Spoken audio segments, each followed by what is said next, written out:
President Pro Tem, Senator Pampilo Lacson is recognized.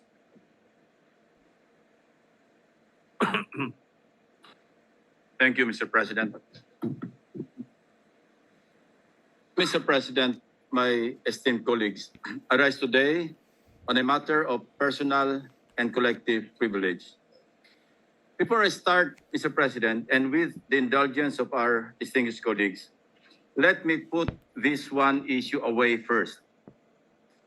The DPWH Undersecretary that I mentioned to have offered our Senate President through his staff to make insertions in the 2026 National Expenditure Program had vehemently denied it to her new boss, Secretary Vince Dizon, and to his face at that. Was actually lying through her teeth. Dapat alam niya na hindi ako basta nagsasalita ng walang katibayan. Ayan po ang resibo, Mr. President, and I quote, para maisama ko po sa NEP, sir. Her words, not mine. Sabi nga ng mga abogado, res ipsa loquitur. The thing speaks for itself. I will now proceed, Mr. President. Exactly 3 weeks ago, I took this floor to expose what I call the flooded gates of corruption, a dam of deceit that is burst open, unleashing the tales of insatiable greed that continue to drown our nation. Simula nang mabuksan ang agos ng usapan tungkol sa mga anomalya sa DPWH, bumuhos rin ang katakot-takot na ulat mula sa mga netizens at karaniwang mamamayan na nagmamatsyag sa mga substandard at ghost projects sa iba't ibang dako ng kapuluan. Kasabay ng bugso ng puot ng taong bayan laban sa iba't ibang personalidad na di umano ay sangkot sa pagsasamantala sa kaban ng bayan. Ang halos nagkakaisang sigaw ng lahat. Dapat may managot, dapat may makulong. Our frustrated countrymen cry in unison. Name, shame, and prosecute. We in this august hall share the same frustration, except for the chaos and anarchy in the streets and in some public and private properties, which hopefully will not escalate. It is but right and just that we all demand that heads must roll and those responsible must be put behind bars, whichever agency or office, even those in high towers of power they may come from. Justice must catch up with these people because enough is enough. Having said that, my office is fully committed to submit the overwhelming loads of reports we receive on substandard and ghost flood control projects to the concerned authorities in view of the forthcoming investigation by the yet-to-be constituted independent probe body. To this end, we decided not to include the same or similar anomalous flood control projects anymore in my follow-up privilege speech today. Instead, I will focus on sharing with you the various forms of corruption in fine print. Evidence so telling that it will nail the coffin for the summary dismissal and or prosecution of these culprits with a warning that what you are about to see may be hazardous to your health in that it will make your blood boil over the maximum normal systolic and diastolic thresholds. First, how the fruits of corruption are being squandered, albeit partly by these officials, entrusted to protect people's lives and low-lying communities from the devastation caused by typhoons and low-pressure areas. And when I say partly, I do not mean paltry sums of money, Mr. President.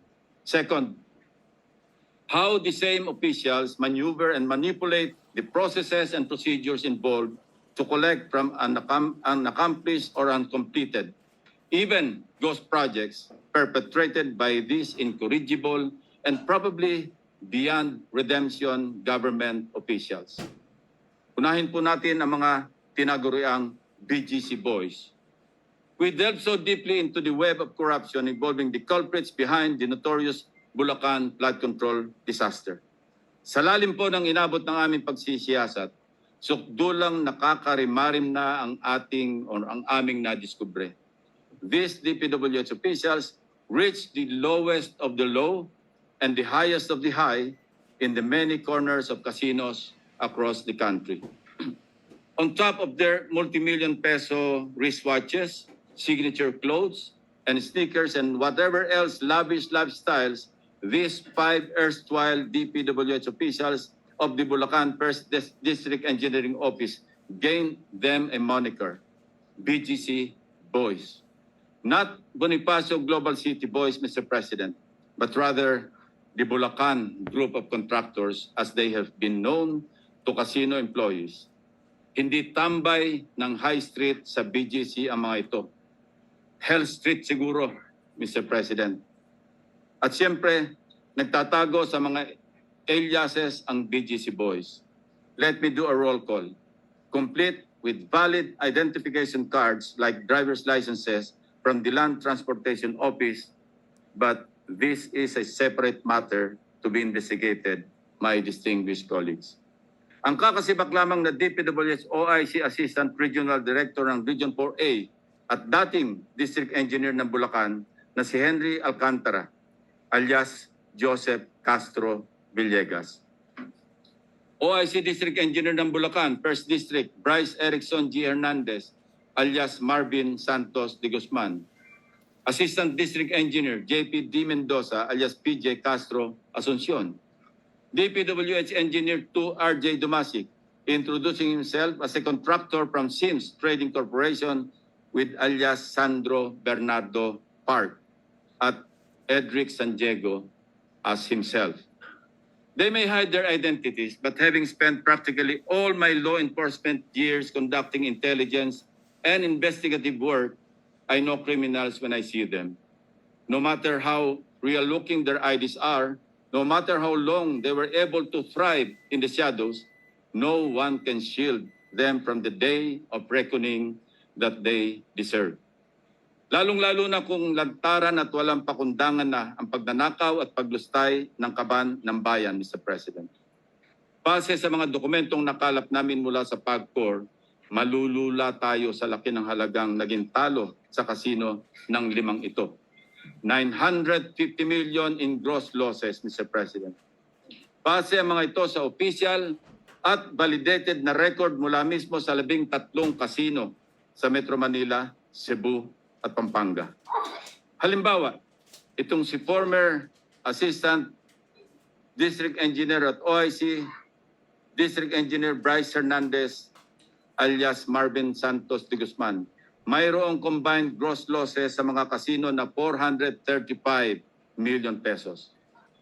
Halos hindi sila nagkakalayo ng OIC Assistant District Engineer niya na si JP Mendoza alias PJ Castro Asuncion na may 418 million pesos sa nakabuwang talo sa iba't ibang mga kasino. Ang former District Engineer na si Henry Alcantara na hindi naman tumanggi na pumapasok at nagsusugal sa kasino ay nakapagpatalo ng 68,000 pesos pero bilang Henry Alcantara lamang yan.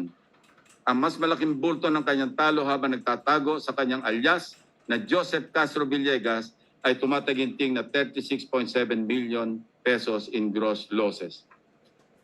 Hindi rin natin sinasantabi ang milyones na pinatalo ng mga DPWH employees na nagpapanggap na contractors na sina Project Engineer RJ Dumasig alias Sandro Bernardo Park na may gross losses na 16.9 million at Edric San Diego alias himself or as himself na may losses na 42.4 million pesos.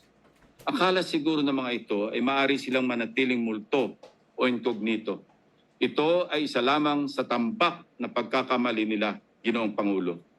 Interestingly, mukhang may kakaibang milagro ang dumapo sa tropang BGC Boys sa isang kasino sa Newport World Resort sa Pasay, kung saan sila ay tumabo ng 100 milyong pisong panalo mula August 31, 2023 hanggang April 4, 2024. Henry Alcantara, 4.7 million pesos. Bryce Erickson Hernandez, 189 million pesos. JP Mendoza, 320 million pesos. RJ Dumasig, 7.37 million pesos. Edric San Diego, 11.7 million pesos. Sinuwerto nga ba sabay-sabay na nanalo ang mga ito, Mr. President? O baka naman money laundering scheme? May report kami at ito ay amin pang binabalidate na peke lang ang pagdeklara nilang panalo. How so? Magpapalit ng cash into casino chips. Pero pag natalo ng kaunti, pupunta sa cashier para mag-cash out at ideklarang panalo ang pinagpalitan nilang chips. Smart? Your guess at this point is as good as mine. Sa Okada naman, may nakarecord na one gaming activity mula October 17 to 18, 2022, sina Henry Alcantara, Bryce Hernandez, RJ Dumasig at JP Mendoza, na kung saan maliban kay Henry Alcantara na nanalo ng 301,000 pesos, umuwing talunan ang ibang BGC boys dahil sa total losses na 1.75 million pesos. Mr. President, let me show you the record of cash to chips and chips to cash transactions of the BGC boys sa mga kasino na pinasyalan nila mula taong 2023 hanggang 2025. Henry Alcantara, alias Joseph Castro Villegas, cash to chips, 1.1 billion 428,170,000. Yes, Mr. President, you heard it right, my dear colleagues. B as in billion, hindi M or million. Cash to chips, 997,765,000 pesos. Bryce Hernandez, alias Marvin Santos de Guzman, cash to chips, 659,910,000 pesos. Chips to cash, 1,385,360,250 pesos. JP de Guzman, alias PJ Asuncion, cash to chips from 2023 to 2024, 26,500,000. Cash to chips, 2023 and 2024, 280,093,500 pesos. In this regard, my office has submitted their names and aliases to the Anti-Money Laundering Council since casinos are covered persons under the amended Anti-Money Laundering Act. Hindi pa po dito nagtatapos, Mr. President, ang kanilang mga kabulastugan. Sa aking naunang privilege speech noong August 20, 2025, nauna ko nang nilarawan base sa aming sources ang mag-among sina Alcantara at Hernandez na may parehong level ng pagmamahal sa pera. Itong si Bryce Hernandez, nagkalat na nga ang kanyang mga larawan sa social media dahil sa kanyang kabulastugan. Aba, hindi man lamang nahiyang pumasyal-pasyal sa isang kasino sa Metro Manila hanggang noong September 1, 2025. Habang naghihiring ang Senate Blue Ribbon Committee, si Bryce nasa isang kasino nagsusugal. Ang ibang BGC boys may record pa hanggang noong nakarambuan ng Agosto sa paglalaro sa mga kasino. Suma total, habang lubog pa rin sa tubig baha ang mga taga Bulacan dahil sa mga pangungurakot na mga ito at kahit booking na mismo ng Pangulo ang kalokohan, sige pa rin ang pagpapasasa ng BGC boys sa pagwawaldas ng pera ng taong bayan. Walang kahiya-hiya sa katawan. Wala pong konsyensya ang mga ito, Mr. President. Kung darapala ng pagwawaldas ng kaban ng bayan sa mga kasino, lalong darapala ng kanilang pagduduktor ng mga dokumento para makapagnakaw. Over the past week, we scoured hundreds of pages of documents, each page painting telltale signs of how deeply entrenched corruption has become in the BGC kingdom. Patterns emerge not by accident, but by elaborate design, a framework of rigged and questionable biddings, impossible timelines of completion, manipulated progress reports, and falsified public documents. Certainly, these are not clerical errors, Mr. President.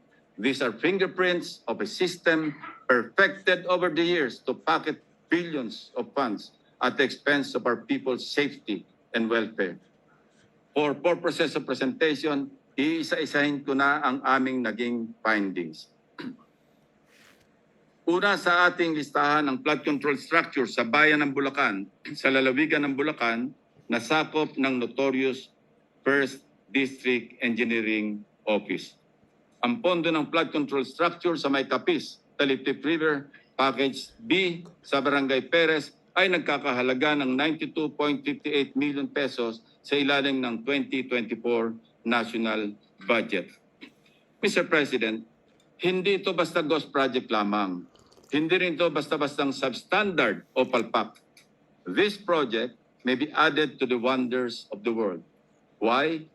Because it will keep us wondering how in the world it was implemented at such an extraordinary speed and paid in extraordinary haste. Imagine, Mr. President, December 17, 2024, nang mai-award sa Sims Construction ang proyekto. May notice to proceed na agad ng sinundang araw o noong December 18, 2024. Matapos lamang ang 2 araw o noong December 20, naningil na agad-agad ang Sims at nagsumiti pa ng 46.05% completion rate na nagkakahalaga ng 42.63 million pesos para sa kanilang unang progress billing. 2 araw, Ginoong Pangulo, halos nangangalahati na agad sila sa accomplishment. May pambihirang talento at unusual speed pala ang mga taga-Sims Construction. O baka may magic, Christmas magic, dahil magpapasko na. Hindi man nakahabol sa Pasko, New Year pa rin ang bagong taon ng magkakasapakat na Sims Contractor at Bulacan DPWH. Dahil na-release agad noong December 27 ang unang bayad na 35.97 million sa Sims matapos bawasin ang VAT, withholding tax at retention fees. Palagay namin, Mr. President, kung kaya pa nilang puraputin ang taxes, baka ninakaw pa rin nila. Kaya lang, inisip siguro, baka maalkapon sila. Paglipas ng 3 buwan o noong March 14, naningil na muli ang Sims para sa 89.1% completion rate na nagkakahalaga ng 39.86 million pesos base sa kanilang second progress billing. Matapos ang 5 araw o noong March 19, bayad na agad ang Sims. Siyempre pa, mapupukaw ang aming curiosity kung anong pagkaiba ng proyekto mula noong December 24 kung saan 46% na ng proyekto ang natapos kuno sa loob lamang ng 2 working days. At March 25 kung saan 89% completed na ang flood control project. Tingnan po natin ang pagkakaiba. Ito po ang mga larawan na naka-attach sa first billing request dated December 20, 2024 na 46% completed daw. At second billing request dated March 14, 2025. Sabi nga po nila, can you spot the difference? Wala po tayo makikitang pagkakaiba, Mr. President. Let me explain. Maliban na lamang kung ang 2 taong nakatayo noong December 2024 ay hindi umalis at hindi rin gumalaw hanggang Marso ng sumunod na taon, no-brainer ika nga. Maliwanag na iisa ang larawan na ginamit at sinumite para sa 2 progress billings ng Sims. Trabahong tamad para sa trabahong gahaman, Mr. President. Hindi pa nagkasya rito ang handiwork ng contractor na Sims at DPWH, my dear colleagues.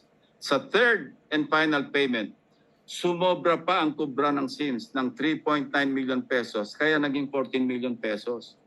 Kung susumahin natin, ang kabuuang siningil ng Sims ay umabot sa 96.499 million pesos o 3.9 million pa more sa original contract price na 92.585 million pesos.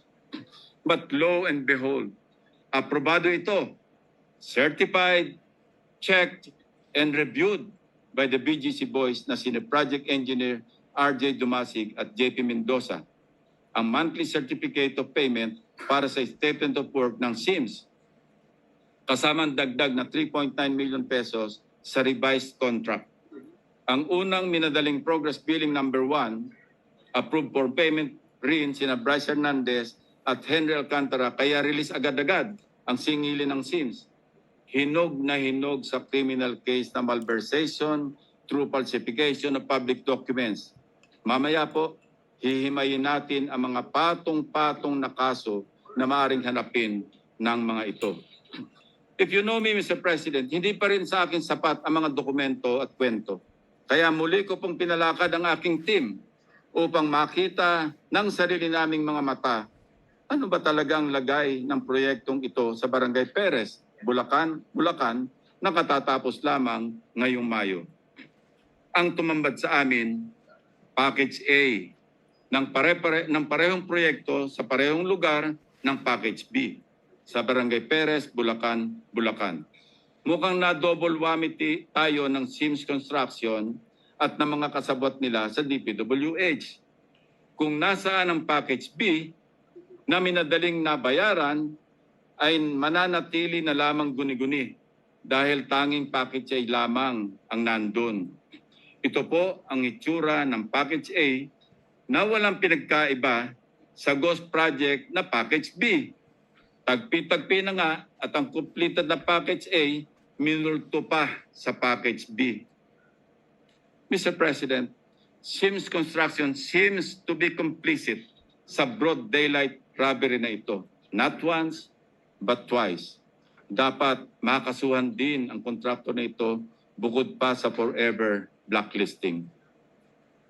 Marami pang katanungan kaugnay ng proyektong ito, tulad na lamang ng irregularidad sa mga dokumento. Pag-release ng bayad sa kabila ng kakulangan ng pirma ng mga kaukulang opisyal. Sa dalawang proyekto sa Barangay Bulusan, Kalumpit, Bulacan, copy-paste din ang modus ng SIMS, Mr. President. Ang masama, dalawang proyekto pa ang hinokus-pokus ng kontraktor at DPWH engineer sa Bulacan. Ang isa, Contract ID number 25CC0072 para sa Riverbank Protection sa Barangay Bulusan, Kalumpit, Bulacan, na may original contract price na 74 million pesos. Ang isa naman, Contract ID 25CC0091 para sa flood control structure sa Barangay Bulusan, din mula sa Purok 4 hanggang Purok 5. Ang halaga, 92.7 million pesos. Akala namin, namamalikmata lamang kami noong una namin kinilatis ang mga kontrata, distinguished colleagues. But documents clearly show not only how unscrupulous but also how brazen these people can be.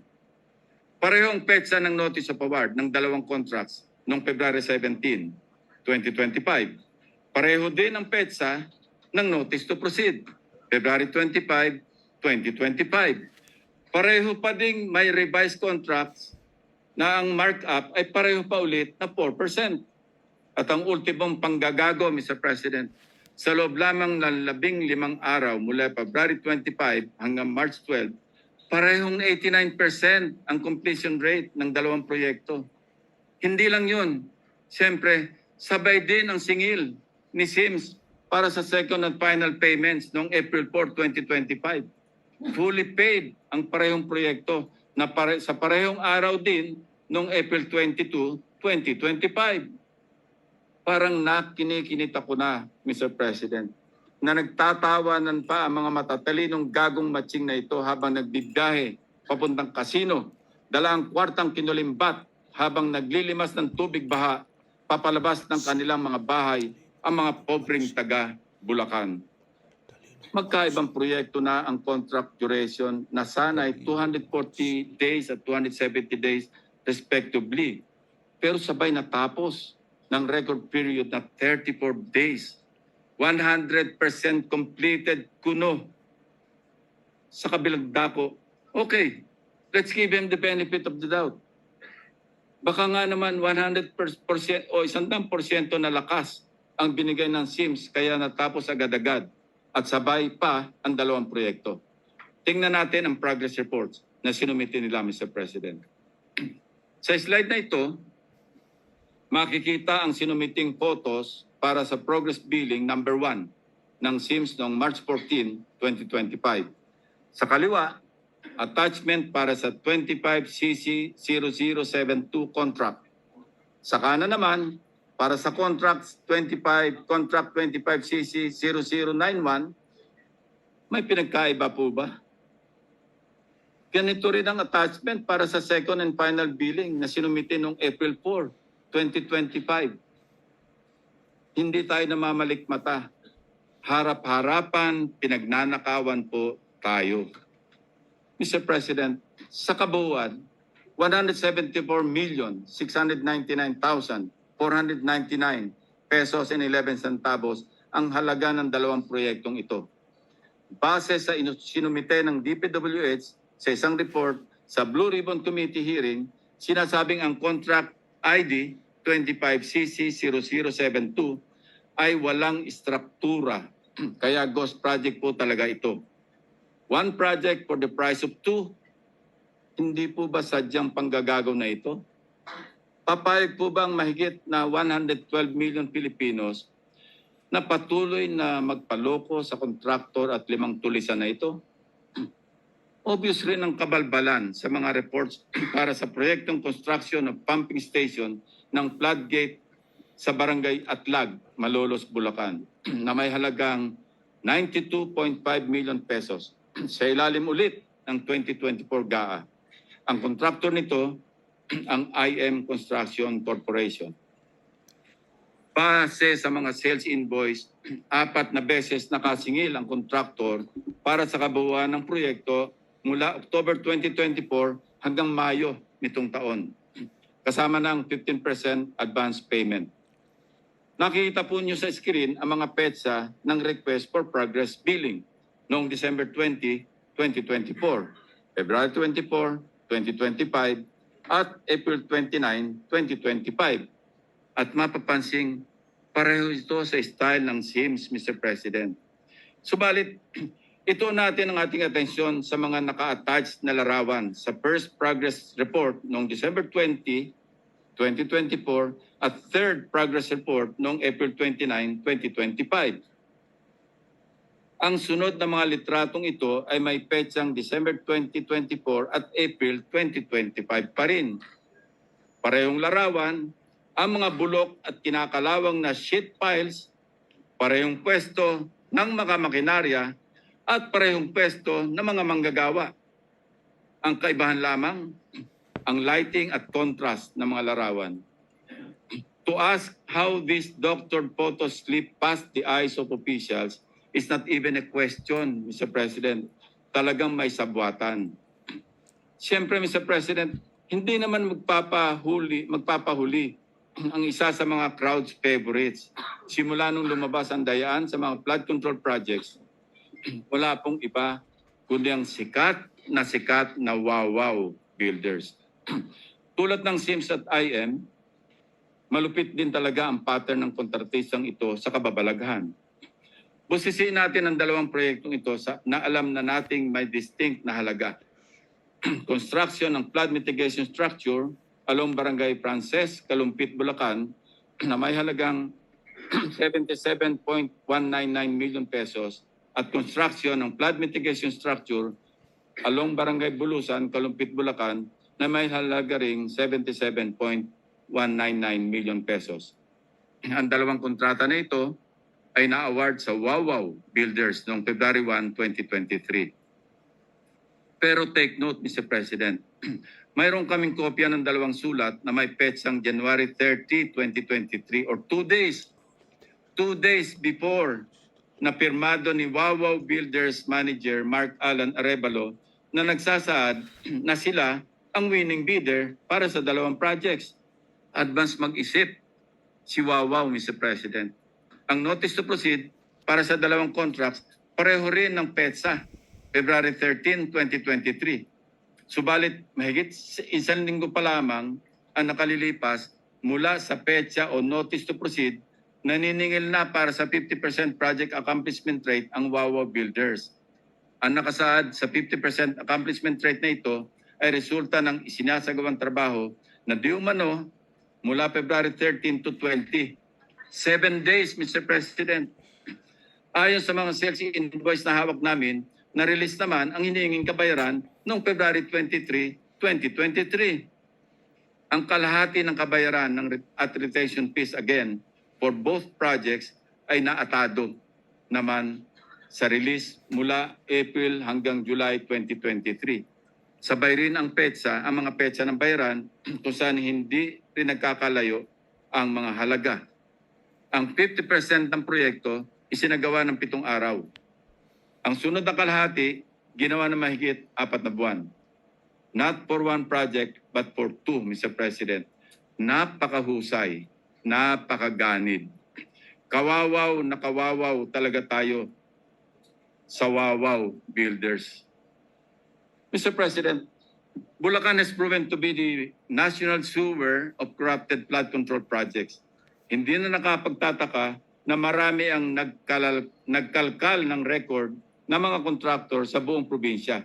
Isa na dito ang Global Crete Builders na kumubra ng 2.195 billion flood control projects mula 2018 hanggang 2024 sa Bulacan pa lamang.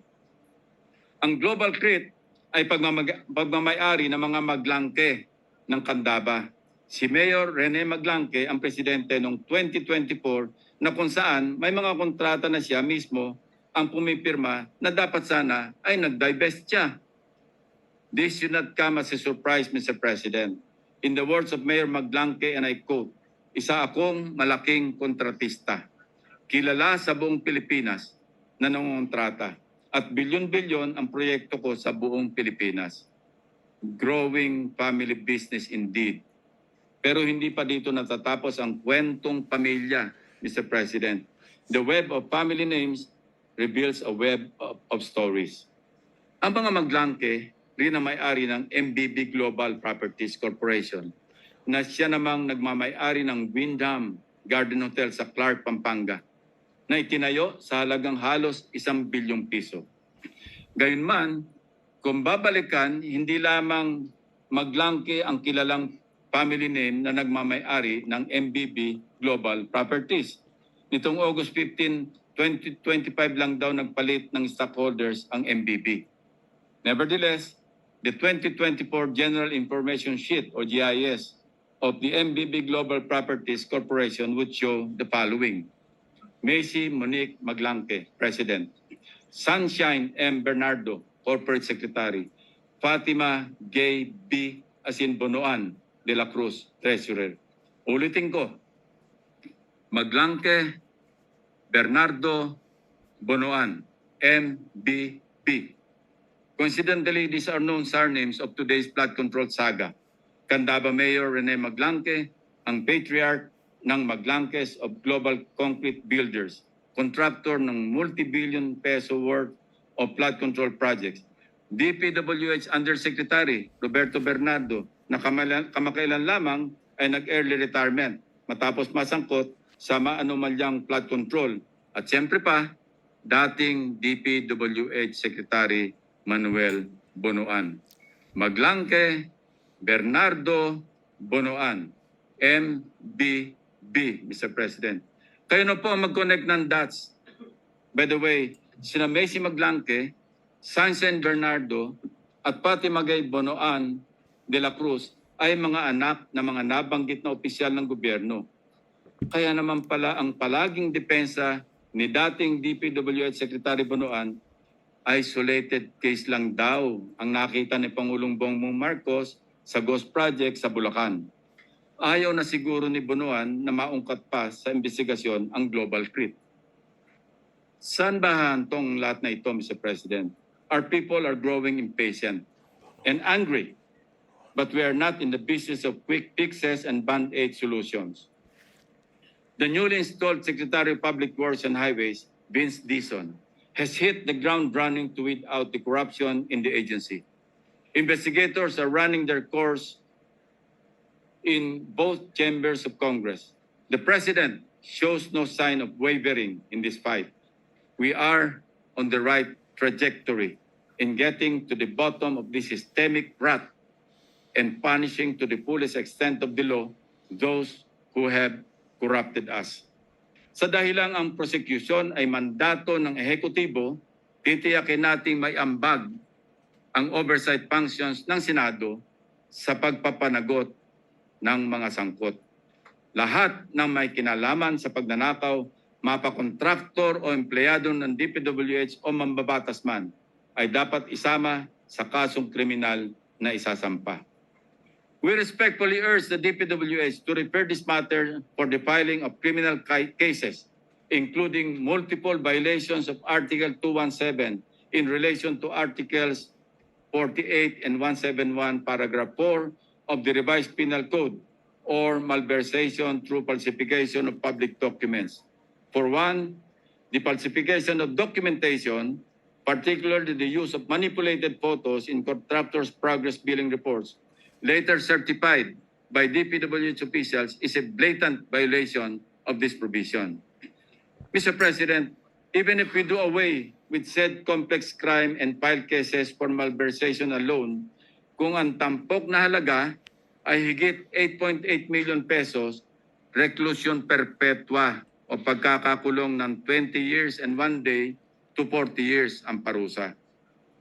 Next is the prosecution for violation of the Anti-Graft and Corrupt Practices Act, Republic Act 3019, Section 3E, causing undue injury to the government or giving a private party unwarranted benefits, advantage, or preference through manifest partiality, evident bad faith, or gross inexcusable negligence.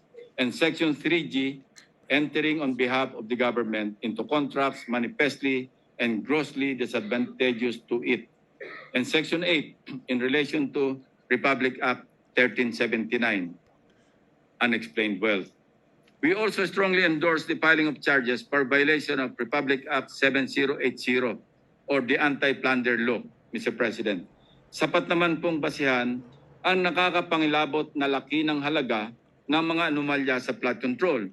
Bilyones po ang pinag-uusapan nating nauwi sa ghost projects. Ang marangyang pamumuhay ng mga sangkot na opisyal ng DPWH at ang daang milyong kaya nilang ipatalo sa mga kasino ay kabilang sa magpapatunay sa paglabag sa batas na ito. These facts show that the accumulated ill-gotten wealth has undeniably breached the minimum threshold for plunder, which is 50 million pesos. Dahil ang bawat isang manumalyang kontrata ay isang hayagang paglabag sa batas, malinaw po na natutugunan nito ang requirement ng anti-plunder law na nagsasaad na ang ill-gotten wealth ay dapat nagmula sa paulit-ulit o serye na mga gawain upang makaipon ng yaman sa pamamagitan ng pandaraya. Mr. President, we likewise detail the infractions of the BGC boys in connection with their gambling spree. Sa paggamit ng fictitious names o aliases upang itago ang kanilang identity sa mga casinos, easily, Mr. President, this is a clear violation of Article 178 of the Revised Penal Code, or the use of fictitious name and concealing true name. To further sustain the use of their pseudo-identities, the BGC boys used fake driver's licenses to gain entry into casinos, thereby violating Section 31, Article 2 of Republic Act 4136, which expressly outlaws the making, use, or possession of licenses in imitation or similitude of those legally issued by the LTO. Sa actual na garapalang paglalaro sa kasino, ito po ay violation ng Presidential Decree number 1869, Republic Act 6713, and various memorandum circulars prohibiting and penalizing government officials for entering and much more for playing in casinos. Mr. President, the Anti-Money Laundering Act as amended is likewise violated as the proceeds of graft and plunder are transacted and converted by purchasing casino chips and subsequently cashing them out after minimal gaming, thereby disguising the true source of the funds. Considering the glaring violation of the Anti-Money Laundering Act by these big-time gamblers, we urge the Anti-Money Laundering Council to immediately initiate an action for the freezing of the bank accounts of these individuals and the subsequent prosecution for violating the law itself. Finally, Mr. President, umaapaw din ang kinaharap na kasong administratibo ng mga DPWH officials na ito. Among these are grave misconduct, serious dishonesty, gross neglect of duty, and or conduct prejudicial to the best interest of the service. Violations of the Code of Conduct and Ethical Standards for Public Officials and Employees, and the Code of Conduct pertaining to the practice of their profession as regulated by the Professional Regulation Commission. Our goal is not only punitive but also preventive. So we do it through reforms in our legislation, Mr. President. Amendment of Republic Act 4566 as amended by PD number 1746 or the Contractors License Law to institutionalize the perpetual absolute ban of blacklisted contractors found to have ghost and substandard projects and higher penalties for conflicts of interest brought by interlocking positions in related industries or entities. Amendment to increase penalties for conflicts of interest, especially those public officials and employees who may also act as contractors under Republic Act 6713 or Code of Conduct and Ethical Standards for Public Officials and Employees. Transparency initiatives in the budget process and accountability measures in the planning and budgeting of infrastructure projects. Kung walang detailed architectural and engineering design or DAED, wala dapat pondo. DPWH should also publish DAED, Program of Works and Detailed Unit Price Analysis or DUPA. Mr. President, more than ever, we need people speaking up, not talking down on the efforts we have built. Words such as, wala ring mangyayari dyan, wala namang makukulong, at umpisa lang yan, malilimot din yan, do not help our cause, Mr. President, but only embolden those who have robbed us of our hard-earned taxpayers' money. In my first privilege speech, I spoke about the flooded gates of corruption. Today, we turned our sight into a darker place, the flooded gates of hell. There, we can find those who rob the Filipino people, drowning not in flood waters but in sins and moral decay of the corrupt and greedy officials and contractors. Sana, sa madaling panahon, malunod ang may mga kasalanan sa dami ng kasong kanilang haharapin. Mr. President, these people have reduced the lives of our flood-stricken countrymen into living hell. It is time to give them what they rightly deserve. Thank you, Mr. President.